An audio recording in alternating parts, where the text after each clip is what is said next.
Bismillahirrahmanirrahim. Assalamualaikum warahmatullahi wabarakatuh. Pelajaran Anak Ustadz pada hari ini adalah tema 8, subtema 3, pembelajaran 5 dan pembelajaran 6. Pada hari jadi sekolah Siti diadakan karnaval pakaian adat yang diikuti oleh semua warga sekolah seperti guru dan siswa, yang mana pakaian tersebut dikenakan berbeda-beda.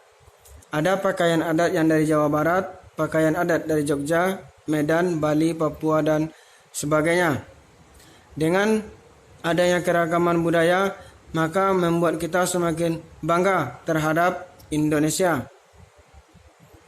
Nih, salah satu contoh gambar pakaian adat dari berbagai macam daerah di Indonesia.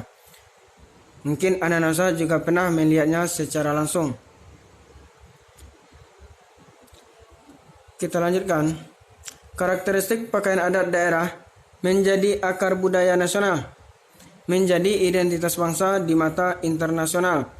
Yang mana pakaian adat ini mungkin cuma hanya dimiliki oleh Indonesia dengan banyak keragaman pakaian adat, yang mana contoh simbol pariwisata yang menunjukkan keberagaman karakter dari rumah adat daerah dan pakaian adat daerah itu ada di Taman Mini Indonesia Indah. Kalau untuk rumah adat itu juga ada di Batam seperti di Golden Brown. Itu ada macam-macam rumah adat yang ada di Golden Brown. Mungkin anak-anak Ustadz juga pernah melihat. Ini silakan anak-anak Ustadz jawab di rumah aja. Ini tidak usah dicatat, tapi anak-anak Ustadz jawab sendiri dengan suara. Jelaskan yang dimaksud dengan antagonis. Silakan dijawab. Jelaskan yang dimaksud dengan tokoh utama. Tokoh kan terbagi dua, tokoh utama dan tokoh tambahan. Jelaskan yang dimaksud tokoh pembantu atau tambahan. Silakan dilihat pada pembelajaran sebelumnya itu ada. Apakah lawan sikap antagonis? Ada antagonis, pasti ada protagonis. Jelaskan yang dimaksud sikap lawan antagonis.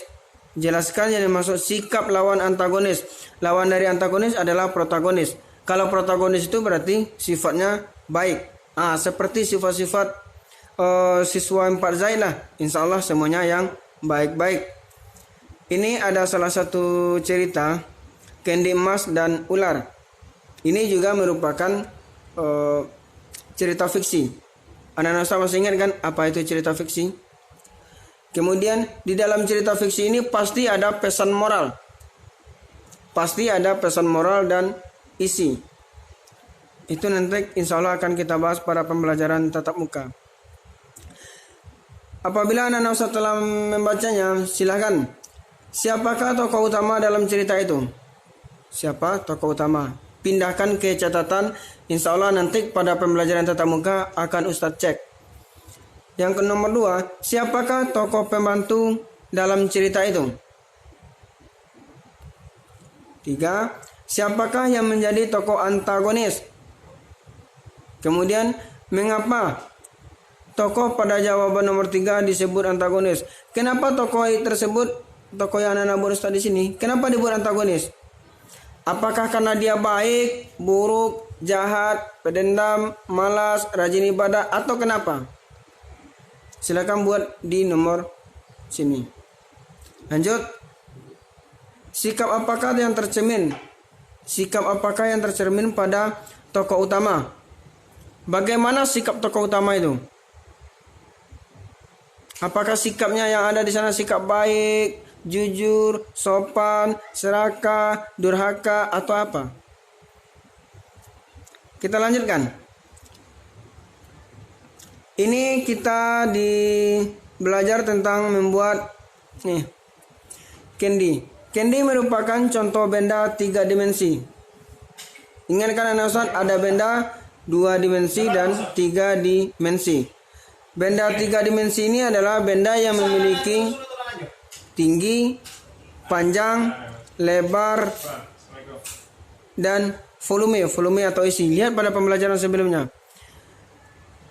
Dapatkah Ananosa menggambar benda 3 dimensi? Kita menggambar 3 dimensi berupa candy ini. Bagaimana cara menggambar? Nih, cara yang pertama adalah menyiapkan alat dan bahan untuk menggambar. Ini alat dan bahan: pensil, penggaris, roll, buku, kertas, sebagainya. Selanjutnya, membuat sketsa gambar. Sketsa gambar itu contoh ini. Belum gambar jadi, cuma masih bayang-bayangan, samar-samar gitu. Lanjut, yang ketiga, kita memperjelas gambar sketsa. Lihat, ini masih berantakan kan? Ini masih agak berantakan, sedangkan sini sudah agak mulai rapi. Lanjut, kemudian menyelesaikan gambar. Yang garis-garis tadi kita hilangkan. Kita selesaikan gambarnya. Lanjut. Nah, itulah salah satu cara membuat gambar. Kita lanjutkan ke pembelajaran 6. Kita masih belajar tentang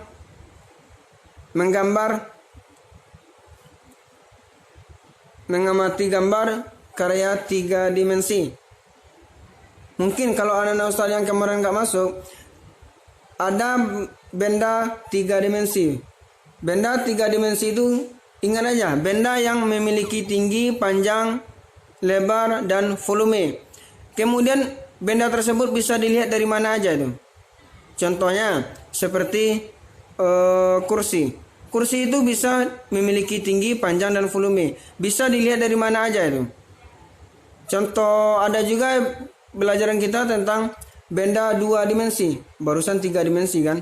Sebelumnya ada juga 2 dimensi.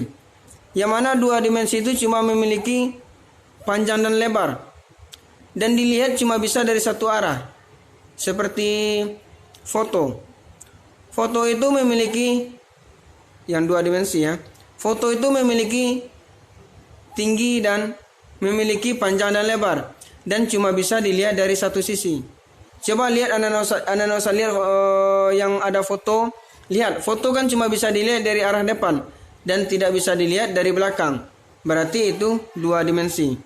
Sedangkan kursi atau rumah itu 3 dimensi.